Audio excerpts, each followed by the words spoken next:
Bonjour à tous nos auditeurs et bienvenue dans l'émission Confidence pour Confidence. En pensant à notre invité, je me suis dit aujourd'hui, tout le monde dit « I love you ». Célèbre et fameux film de Woody Allen, vous l'aurez reconnu, où le héros principal espionne chez son psy l'élu de ses désirs. Pourquoi j'irai voir un psy? Est-ce que ça peut changer ma vie? Entre l'explosion des coachs en développement personnel, les psychologues et les psychothérapeutes, Freud, Lacan, je ne sais pas vous, chers auditeurs, mais moi, j'en perds mon latin. Et puis, comment le choisir, mon psy? Heureusement, je vais retrouver mon latin, et vous aussi, chers auditeurs, car nous recevons aujourd'hui Philippe Madet, psychanalyste à Bordeaux, qui va nous apporter quelques éclairages. Bonjour Philippe. Bonjour. Pourquoi aller voir un psy? Oh, voilà une question qui est bien difficile pour démarrer. Pourquoi vous allez voir un psy? Il y a des raisons qui sont très diverses, mais disons que, au fond, peut-être qu'il y en a une qui revient toujours, quand même, qui n'est pas forcément exprimée comme ça. On vient voir un psy parce que quelque chose ne va pas. Quelqu'un qui vient voir un psy qui va bien, ça serait un petit peu étonnant. Donc, voilà, il y a quelque chose qui ne va pas dans sa vie. Ça peut être à tous âges, quand on est jeune, quand on est plus âgé. Mais il y a quelque chose qui ne va pas et dont on voudrait que ça change. Alors ça peut s'exprimer sous forme de symptômes, ça peut s'exprimer sous forme d'inhibitions diverses. Il y a différentes raisons. Mais en tout cas, je crois que si je devais résumer, une des premières choses que beaucoup de personnes disent, ça ne va pas. Donc c'est le moment où on décroche son téléphone, le moment où ça ne va pas. Voilà, alors... Où ça ne peut plus continuer comme ça, en tout cas, peut-être. C'est ça, c'est ça, ça ne peut plus continuer comme ça. Alors, ça ne correspond pas toujours au moment où on décroche son téléphone. Décrocher son téléphone, c'est difficile. C'est difficile de décrocher son téléphone pour appeler un psy. Parfois, certaines personnes se décident au bout de quelques semaines, d'autres, ça prend des années. Enfin, c'est ça. Et pour vous, le déclic, le moment justement où vous avez décroché votre téléphone? Ah oui, pour moi. Alors, ça c'est intéressant parce que, au fond, c'est vrai que les psychanalystes parlent rarement d'eux-mêmes. Alors, puisque l'émission c'est Confidence pour Confidence, donc je vais vous en faire une petite que je raconte rarement en fait. C'est-à-dire que la découverte de la psychanalyse, pour moi, j'étais très jeune. C'est pas le moment où j'ai décroché mon téléphone. Je l'ai décroché quelques années plus tard. Je me suis intéressé à la psychanalyse, j'avais 11 ans, ce qui peut paraître un peu curieux. Ah oui, c'est très tôt, effectivement. Voilà. Et en fait, assez curieusement aussi, je dois ça à un religieux. D'accord. Religion et psychanalyse, ça ne marche pas toujours ensemble, en tout cas c'est pour moi. surprenant, en tout cas. Voilà. Pour moi, ça s'est passé un peu comme ça. Je raconte un petit peu cette anecdote rapidement. En fait, j'ai une éducation religieuse, j'étais dans un pensionnat religieux à 11 ans, et j'avais un frère plus âgé dans ce même pensionnat qui avait un livre de Freud. Moi, Freud, je n'y connaissais absolument rien, et puis à un moment donné, on se croise dans le pensionnat, il me dit « Tiens, j'ai vu ce livre, je trouve ça très intéressant ». Et il me le prête. Sauf que dans ce pensionnat, on avait le droit de lire que ce qui était avalisé par les religieux. Il fallait que ça soit signé, c'est-à-dire que pour lire un livre, il fallait le présenter. C'est un petit peu interdit. Exactement. Alors, peut-être que ça pouvait l'être. En tout cas, moi, j'ai choisi la transgression à ce moment-là. D'ailleurs, peut-être que c'est pas pour rien que je me suis intéressé à la psychanalyse aussi, pour la transgression, mais en tout cas, je n'ai pas décidé de montrer ce livre avant de le lire, sauf que je me suis fait prendre. Je me suis fait prendre et je me suis fait prendre le livre. Donc le livre, on me l'a confisqué, on ne me l'a jamais rendu. D'ailleurs, je me suis toujours dit, peut-être qu'il est toujours dans un placard au fin fond, dans ce pensionnat religieux qui existe toujours, mais je me suis dit, si on me l'a confisqué et on ne me l'a jamais rendu, c'est que ça doit être quand même drôlement intéressant. Ça a attisé votre curiosité. Voilà, voilà, parce que évidemment à l'époque, j'avais rien compris à la lecture de Freud. Par contre, plus tard, pour revenir à votre question, quand est-ce que j'ai décroché pour la première fois mon téléphone, j'avais 24 ans. 24 ans à une époque où pour moi, mon intérêt, on va dire, ma curiosité pour le travail social et la psychanalyse allait de pair, sauf que pour la psychanalyse, c'est parce que, comme je vous le disais tout à l'heure, quelque chose n'allait pas pour moi. Donc à 24 ans, j'ai pris mon téléphone. D'ailleurs, je ne sais pas si j'ai pris mon téléphone ou si je me suis rendu dans le cabinet. Ça, c'est vrai que finalement, c'est un souvenir que j'ai perdu. Mais voilà, c'était il y a quelques C'était années. assez jeune, Oui. finalement. Oui. Voilà. Et comme vous parlez du travail social, justement, je vais revenir là-dessus parce que vous n'allez pas vous orienter, ce qui est assez surprenant, on va dire, c'est que vous n'allez pas vous orienter vers la psychanalyse tout de suite, mais justement plutôt vers le travail social. Oui, finalement, peut-être que j'ai eu une curiosité pour la psychanalyse d'abord, et qu'ensuite je me suis orienté vers le travail social. Au fond, pourquoi c'est vrai que je ne sais pas très bien. Disons qu'il y a quelque chose qui est un petit peu cousin quand même entre les deux. Alors, je pensais, avant de venir ici, je repensais à une formule qu'a eue Margaret Mead. Margaret Mead, qui est un anthropologue et qui a eu cette formule avec beaucoup d'humour, parce que d'une certaine manière, elle se moquait un peu d'elle-même. Elle disait, les ethnologues, les personnes qui sont ethnologues, sont des personnes qui ont un problème avec la société. Les personnes qui sont psychologues sont des personnes qui ont un problème avec elles-mêmes. Et les anthropologues, ils ont un problème avec les deux. Alors moi, je ne suis pas anthropologue, mais au fond, je crois que c'est quelque chose qui pourrait me définir, c'est-à-dire que le travail social, c'était au fond pour essayer de régler le problème que j'avais avec la société. Et la psychanalyse est venue quand même assez rapidement comme expérience personnelle pour le problème, disons, que j'avais avec moi-même. Oui. Et je me retrouve assez bien dans cette... voilà. Mais c'est vrai qu'en même temps, on aurait pu se dire, oui, tiens, j'aurais peut-être pu choisir d'aller à la fac, disons, de m'orienter différemment. Mais ça serait entré dans d'autres confidences, d'ailleurs, qui n'ont rien de secret. C'est que j'avais, je crois, à cet âge-là, à l'âge où on quitte le lycée, une espèce de paradoxe. J'avais une grande appétence pour le savoir et une grande peur du savoir. Et pour moi, la fac, c'était quelque chose à l'époque, qui me faisait peur, je crois, d'une certaine manière. Donc finalement, j'ai choisi l'expérience. Voilà. L'expérience, la pratique. Ouais. Et donc, ce qui est intéressant, ce que vous dites, finalement, ce problème que vous avez avec la société, avec vous-même, va vous conduire au métier d'éducateur. Oui, est-ce que là, c'est pas un peu paradoxal d'ailleurs, parce que vous venez aider d'autres personnes Paradoxal par rapport à la psychanalyse, vous voulez dire ? Oui. Alors bon, d'abord, toute petite précision. J'ai choisi le métier d'assistant social. C'est presque pareil. D'accord. C'est pas tout à fait pareil, mais bon. Alors, est-ce que c'est contradictoire ? Je sais pas, je vous pose la question. Comment vous le voyez ? Ce sont deux places qui n'ont pas à voir. Mais je dirais pas contradictoire. Parce qu'effectivement, le travailleur social, il est dans la société pour essayer de trouver avec les personnes qu'il rencontre des solutions ou éventuellement faire des investigations, donc des choses comme ça. Il n'est pas il travaille avec la parole, mais il ne travaille pas qu'avec la parole. Il travaille avec le monde qui entoure. C'est avec la société, donc, du coup. Voilà. Alors qu'effectivement, le psychanalyste, lui, son outil, c'est quasiment, pas seulement, c'est quasiment que la parole. Et effectivement, peut-être que la différence, c'est que autant dans le travail social, on peut être amené, on va dire, à guider, alors que dans la psychanalyse, avec la psychanalyse, on va diriger une cure, mais on ne va jamais diriger un sujet. Donc il faut savoir, effectivement, que ces places sont très différentes. Je dirais pas contradictoire. Et ça change quoi, une analyse ? Si une personne a envie de faire une analyse, qu'est-ce que ça pourrait changer ? Alors là, ce serait très long à répondre, parce que d'abord, ça ne change pas pour chacun exactement les mêmes choses.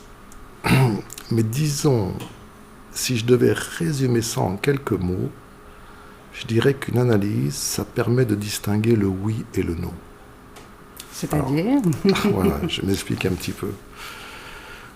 Souvent, quand on vient en analyse, c'est parce qu'il y a beaucoup d'embrouilles.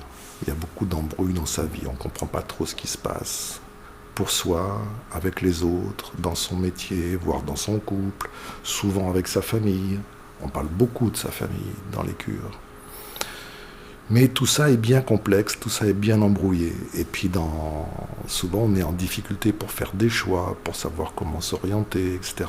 Et donc à la fin, je crois que ça change radicalement quelque chose sur ce point-là. C'est-à-dire que d'abord, les symptômes souvent pour lesquels on est venu quand même sont très nettement réduits, ils ne sont pas forcément complètement, on va dire, on ne fait pas des êtres purs, la psychanalyse ne fait pas des êtres purs.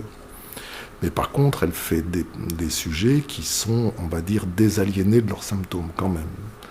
Et après, il y a ce rapport au monde qui est différent, ce rapport aux autres qui est un peu différent, dans le sens où ça permet vraiment d'avoir son éthique, en quelque sorte. C'est-à-dire de savoir faire ses choix sans forcément faire appel à un autre. Est-ce que ça permet de mieux se comprendre, de mieux comprendre la société, de mieux se situer par rapport à elle ? Alors oui, mieux se comprendre, oui, ça c'est sûr, avec cette réserve qu'on ne se comprendra jamais totalement, puisque la découverte quand même de la psychanalyse, c'est pas Freud qui a fait cette découverte, on en avait une idée avant.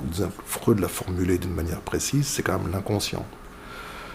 L'inconscient, analyse ou pas, on a toujours un inconscient. Donc il y a toujours des choses qu'on ne maîtrise pas. Mais effectivement, on se comprend mieux. Alors est-ce qu'on comprend mieux la société ? Je crois que si on sait l'utiliser, effectivement, ça permet des lectures. Voilà. Et puis, on sait, ça ne veut pas dire que la psychanalyse fait des êtres, on va dire, plus sociaux. Parce que pour certains, à la fin de leur analyse ou en cours, ça va être au contraire d'être moins insérés dans un lien social, parce qu'ils vont s'apercevoir, par exemple, que le lien social qu'ils avaient auparavant était un lien, par exemple, tout à fait faux. Mais au fond, c'est une autre vie qu'ils ont envie d'avoir, et pour d'autres, ça va leur permettre de s'insérer dans un lien social, ce qu'ils ne pouvaient pas. C'est pour ça que c'est très très différent. C'est-à-dire que ça ne fait pas un sujet normé. Si vous D'accord. Ça peut permettre à la fois de s'insérer ou bien de redéfinir justement son lien aux autres ou à la société. C'est ça. Donc, pour continuer, pour revenir à Lacan et à Freud, on connaît Freud et son fameux complexe oedipien, où tout serait lié au sexe. Est-ce que chez Lacan aussi ? Non, c'est pas exactement comme ça. C'est-à-dire que... Et on pense à Woody Allen. Oui. Alors, bon, beaucoup de choses sont liées au sexe, sauf qu'avec la psychanalyse, la sexualité, ça va un peu au-delà de l'idée qu'on en a, de la sexualité, on va dire, réduite à la génitalité. Donc ça va effectivement bien au-delà. Sur la sexualité, on va dire que ce qu'a apporté Lacan, ou en tout cas ce qu'il a finalement théorisé en une seule phrase, c'est ce qu'il a dit au fond de ce qu'avait découvert Freud, c'est sa fameuse phrase « Il n'y a pas de rapport sexuel ». Je pense que vous avez entendu cette formule qui paraît comme ça un peu curieuse. Oui, tout à fait. Qui ne veut pas dire qu'il n'y a pas de relation sexuelle, parce qu'évidemment, ça existe, ça tout le monde le sait. Mais que par contre, c'est compliqué entre les sexes et surtout, il n'y a pas quelque chose qui ferait une complémentarité parfaite. Et ce qui fait, ce qui représente la sexualité, c'est pas forcément l'homme ou la femme, mais c'est le phallus. Et donc c'est ça on va dire que Lacan a continué de théoriser après Freud d'une manière différente sur cette question. Vous avez choisi, comme tous nos invités qui viennent dans l'émission, une chanson, The Glossy Sister, Je me fume. Pourquoi cette chanson ? Alors, c'est pareil, quand j'ai pensé à l'émission, j'ai pensé au titre, et je trouve que c'est une chanson que j'ai écoutée récemment. Alors, il y a plusieurs raisons pour lesquelles je l'ai choisie. Alors d'abord, donc on l'a dit, confidence pour confidence, donc c'est l'occasion où je parle un petit peu de mes choix ou de mes goûts personnels. J'ai une très grande sensibilité pour tout ce qui concerne la voix. Alors, je ne pense pas que je sois le seul, je pense qu'on est nombreux. Il y a certainement des raisons à ça. On est certainement tous plus ou moins sensibles, puisque la voix, au fond, quand on est, c'est quand même une des premières choses qu'on entend, même si ce n'est pas que ça qu'on entend. Et après, il y a la manière dont on l'attrape, la manière dont on nous a parlé, sur quel ton, avec quelle voix, et la manière dont on a eu envie de se saisir de ça. Donc la voix a toujours été quelque chose d'important pour moi, et d'ailleurs, enfant, j'ai chanté dans une chorale, et ça fait partie de mes meilleurs souvenirs d'enfance, cette chorale. Et donc, dans cette chanson, les voix sont mises en évidence. Très belle chanson. Voilà, je trouve qu'elle chante parfaitement. Et en plus, ce qui m'intéresse, c'est la polyphonie. Et donc la polyphonie, ce que ça évoque pour moi, c'est l'idée que finalement, quand on dit quelque chose, on dit aussi autre chose.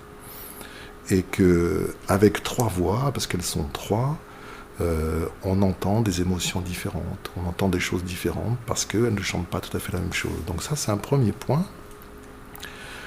Le deuxième, c'est le titre, Je me fume. Je trouvais que, parlant de psychanalyse aujourd'hui, quand on disait tout à l'heure pourquoi on vient voir un analyste, je disais c'est parce que ça ne va pas. On pourrait dire aussi c'est parce que je me fume. C'est-à-dire qu'à un moment donné, souvent, on se dit mais ma vie passe, mais qu'est-ce qui se passe ? Je me consume. Voilà, exactement. Alors plutôt que de se consumer et que finalement rien ne se passe ou que tout se passe comme on ne voudrait pas que ça passe, plutôt que se consumer, peut-être on peut s'enflammer un peu. Donc, je trouvais que ce titre, Je me fume, allait bien pour aujourd'hui. Et puis, la troisième raison, c'est que les voix sont mises en évidence et sont accompagnées d'un seul instrument. Et j'ai toujours eu beaucoup de goût pour la musique. J'ai joué de plusieurs instruments. J'ai surtout joué du piano, mais j'ai joué d'autres instruments. Et le dernier que j'ai pratiqué, c'est la basse électrique. Et précisément, elles sont accompagnées par une basse. Et je trouve que le musicien joue très finement et j'ai été sensible à cette musique. La voix, c'est une parole donnée pour vous ? Oui, la voix, c'est effectivement, il y a un ton, on dit quelque chose avec la voix, oui.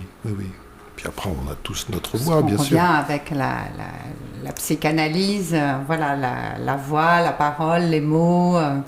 Oui, je fais le lien. Tout à fait.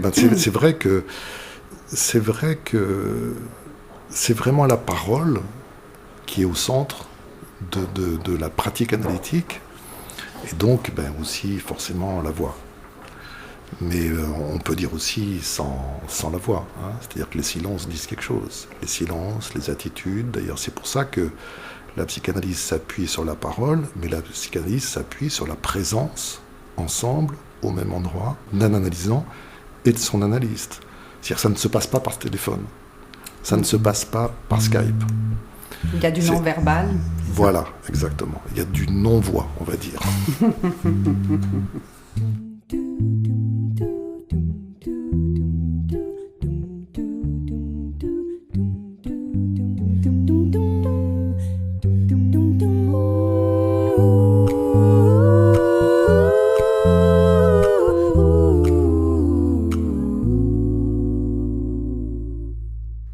Nous avons écouté The Glossy Sisters, Je me fume. Nous sommes toujours en compagnie de Philippe Madé, psychanalyste. Alors, c'est quoi la formation d'un psychanalyste, Philippe ? Je dirais qu'il y a 3 points importants, sachant qu'après, tout le monde n'a pas forcément les mêmes formations initiales, puisque certains sont psychiatres, certains sont psychologues, certains ont d'autres formations d'origine. C'est mon cas, par exemple. Mais en tout cas, il y a 3 choses auxquelles on ne va pas échapper. C'est la cure.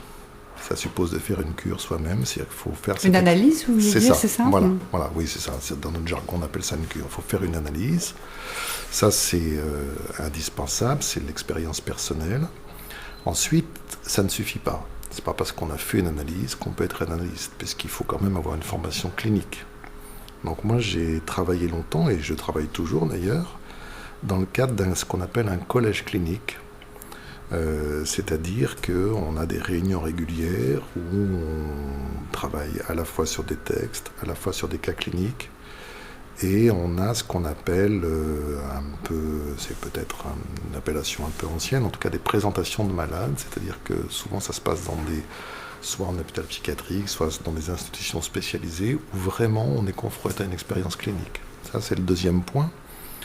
Et le troisième, c'est qu'il faut vraiment mettre en jeu son savoir, sa pratique, sa clinique. C'est-à-dire il faut produire des travaux, les présenter aux autres, pour mettre en discussion ce qu'on a appris, ce qu'on questionne, ce qu'on propose. Il ne faut surtout pas rester dans son coin. Et finalement, la formation d'un analyste, c'est-à-dire qu'on se forme pour être analyste, mais j'allais dire, on se forme surtout pour le rester. C'est-à-dire que ça aussi, c'est ce qui est quand même aussi passionnant, c'est-à-dire que c'est une formation qui n'est jamais finie. Enfin, il faut qu'elle soit jamais finie. Il y a toujours quelque chose à apprendre et on n'est jamais sûr à tous les coups. On ne peut jamais prétendre être sûr à tous les coups de ce qu'on fait. Donc il faut surtout travailler avec d'autres. On est toujours dans l'expérimentation, c'est ça? Non, c'est surtout qu'on travaille avec des personnes et donc c'est pas une science exacte. Voilà. Donc il faut toujours... On est dans l'humain. Voilà. D'ailleurs, c'est un point important par rapport à la question de comment choisir un analyste. C'est-à-dire, je crois qu'il faut justement se dire, quand je choisis quelqu'un, est-ce que c'est quelqu'un qui travaille avec d'autres? C'est une garantie, je crois. Alors, on voit que c'est une formation très sérieuse et justement, par rapport à tous ces coachs qu'on voit en développement personnel, qui sont très à la mode, quelle différence est-ce qu'il y a avec un psychanalyste? Pourquoi on choisirait un psychanalyste plutôt qu'un coach et inversement? Alors ça, je ne sais pas très bien comment répondre à ça parce que finalement, moi, je n'ai jamais choisi de coach. Et donc, je n'en ai pas l'expérience. Mais je crois que c'est pas du tout la même chose. C'est-à-dire que si vous voulez, il me semble, mais peut-être que les coachs diraient pas du tout ce que je vais dire. Si vous voulez, l'analyse, la cure analytique, c'est un parcours de désidentification. C'est-à-dire dans l'analyse, il va y avoir de la chute, il va y avoir de la perte. C'est-à-dire qu'on va perdre un petit peu des choses qui nous assuraient pour finalement aussi trouver d'autres choses. Sur lesquelles s'appuyer. Voilà. Alors que je pense que le coach, lui, je crois, vise plutôt le renforcement du moi. C'est-à-dire à faire en sorte que, d'emblée, vous soyez bien. Ça ne veut pas dire que les analystes ne veulent pas que vous soyez bien. Ça veut dire que, pour arriver à la fin de l'analyse, il faut en passer par des pertes. Alors que je crois que le coach, mais ça ne vise pas du tout la même chose. C'est-à-dire que je ne pense pas qu'on puisse se dire, si je ne vais pas bien, je vais voir un coach ou je vais voir un analyste. Un coach, je suppose que c'est pour des raisons totalement différentes. Et comment est-ce qu'on choisit son psy?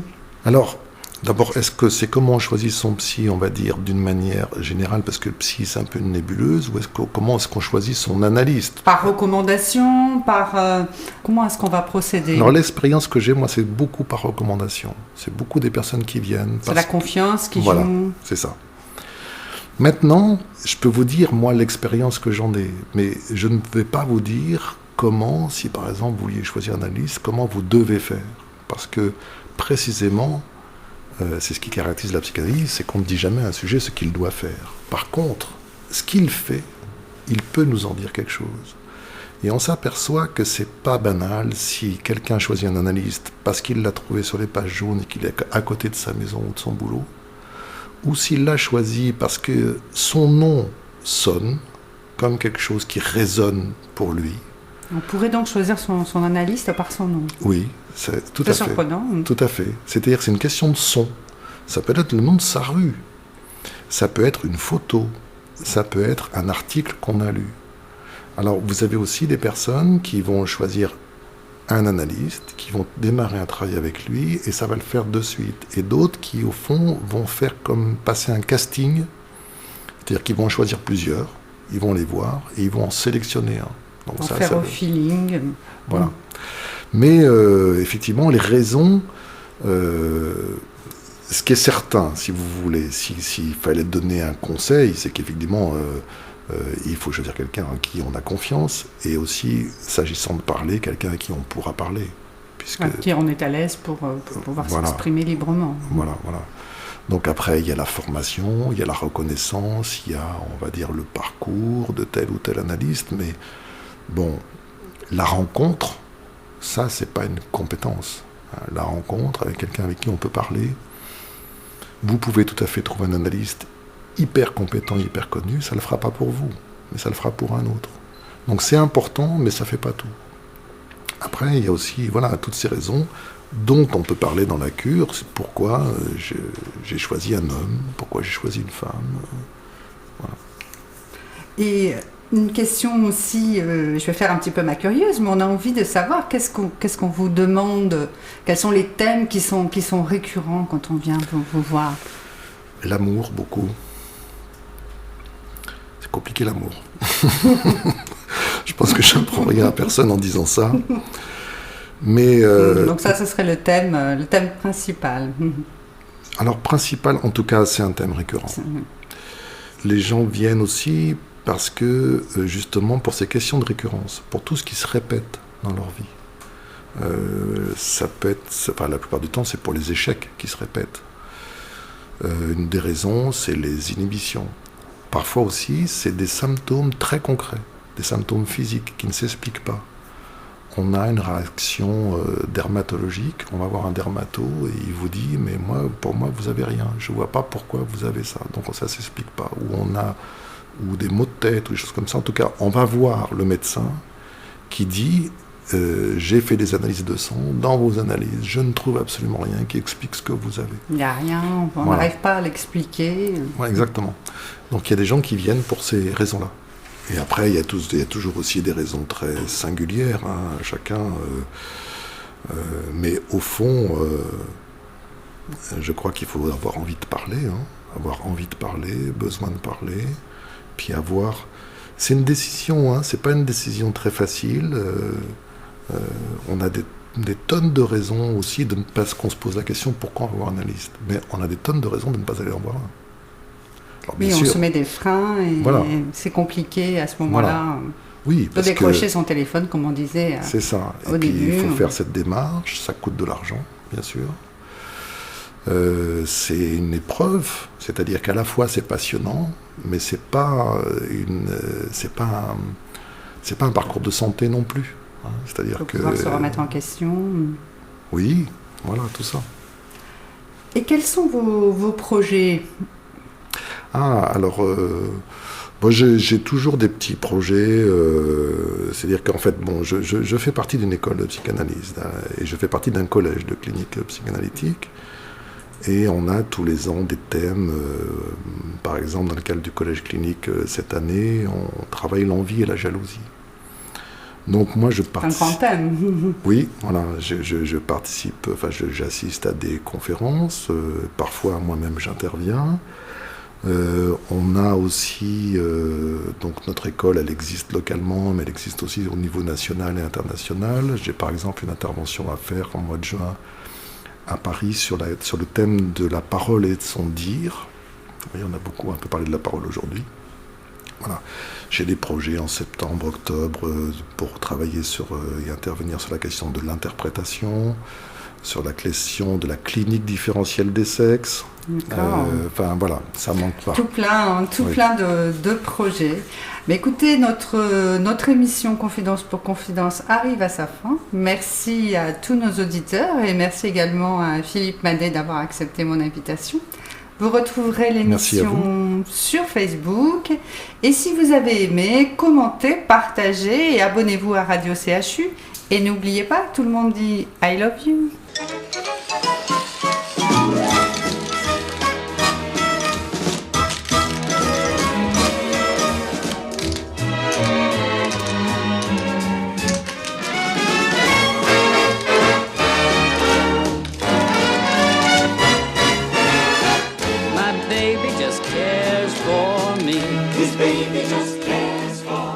Radio CHU, c'est ta radio.